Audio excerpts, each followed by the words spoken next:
안녕하세요. 지난 시즌 통계의 진실 7편 함께 해주셔서 고맙습니다.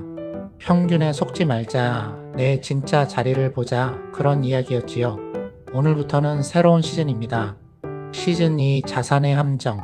이번엔 통계가 아니라 부자라는 말 자체를 의심해 보려고 합니다. 첫 질문은 이겁니다. 10억 가진 거지. 말이 안 되는 것 같지요? 순자산 10억이면 지난 시즌에 봤듯이 한국에서 상위 10% 안에 드는 사람입니다.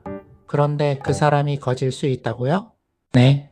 오늘은 그게 어떻게 가능한지 이야기해 보겠습니다. 먼저 오늘의 핵심 개념 하나만 잡고 가겠습니다. 자산하고 현금 흐름은 완전히 다른 거예요.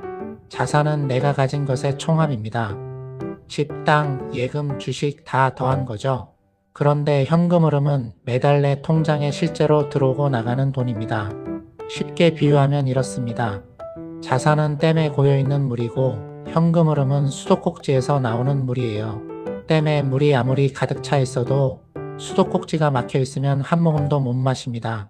목이 마른 거죠. 10억 가진 거지가 바로 이겁니다. 댐에는 물이 10억어치 있는데 수도꼭지에서 나오는 물, 그러니까 매달 쓸 수 있는 현금은 0에 가까운 사람. 장부상으로는 부자인데 실제 생활은 빠듯한 겁니다. 주변에서도 한 번쯤 보셨을 거예요.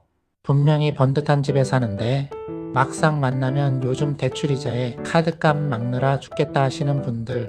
겉으로는 부자처럼 보이는데 정작 통장은 텅 비어 있는 거죠. 그러니까 자산이 많은 것하고 쓸 돈이 있는 것은 완전히 다른 이야기인 겁니다.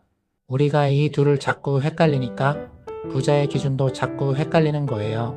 그럼 왜 이런 일이 생길까요?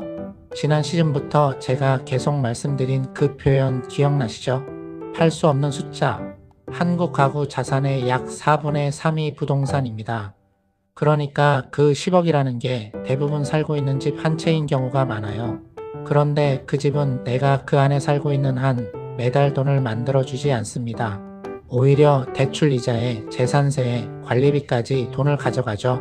그래서 통계로 보면 놀라운 일이 벌어집니다. 통계청 자료를 보면 우리나라에서 한 달에 버는 것보다 더 많이 쓰는 적자 가구가 무려 4집 중 한 집 25%나 됩니다. 6년 만에 가장 높은 수준이에요. 자산은 쌓여 있는데 매달 살림은 마이너스인 집이 이렇게 많은 겁니다. 이런 분들을 부르는 말이 있습니다. 하우스 푸어. 집은 있는데 가난하다는 뜻이지요. 통계를 보면 집을 가진 가구의 약 22%가 매달 소득의 30% 이상을 주거비, 그러니까 대출 원리금이나 이자로 쓰고 있습니다. 그리고 그 중에서도 44%는 소득의 절반 이상을 집에 쏟아붓고 있어요. 번 돈의 반이 집으로 빨려 들어가는 겁니다. 지난 시즌에 봤던 노인 빈곤 문제, 그 정체가 바로 이거였습니다. 자산은 분명히 있는데 그게 집에 묶여 현금이 안 나오는 것. 결국 자산의 함정이라는 건 대부분 집의 함정인 셈입니다. 그런데 여기서 무서운 게 하나 있어요. 적자가 나도 당장 망하지는 않는다는 겁니다. 예금을 조금씩 헐고 또 부족하면 대출을 조금 더 받고 그렇게 버티거든요. 그래서 본인도 나 아직 괜찮은데? 하고 넘어갑니다. 그런데 그게 몇 년 쌓이면 어느 순간 자산은 그대로인데 빚만 늘어나 있는 거예요.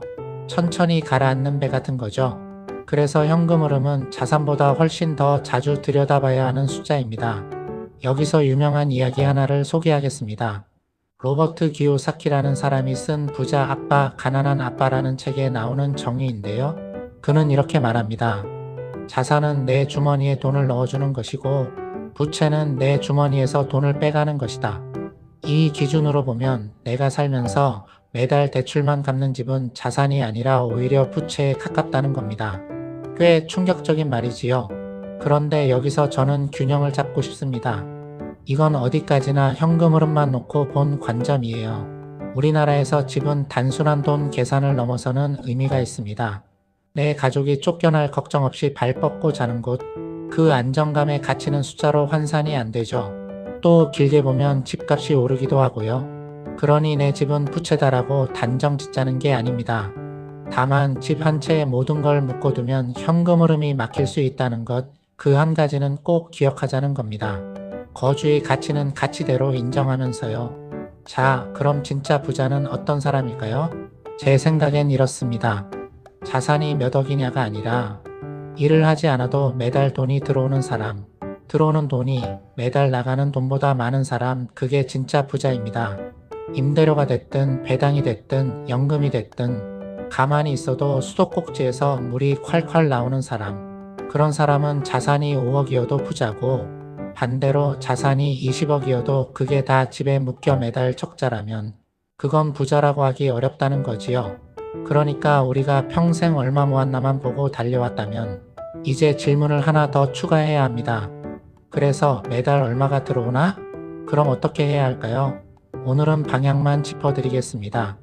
자세한 건 이번 시즌에 차차 풀 거예요. 핵심은 쌓아둔 자산의 일부를 현금이 나오는 형태로 바꿔두는 겁니다. 댐에 물만 채우지 말고 수도꼭지를 하나씩 다는 거예요. 작은 임대 수익이든 배당을 주는 자산이든 노후라면 지난번에 말씀드린 주택연금이든요. 물론 이건 정보일 뿐 권유가 아닙니다. 각자 형편이 다르니까요. 중요한 건 마음가짐입니다.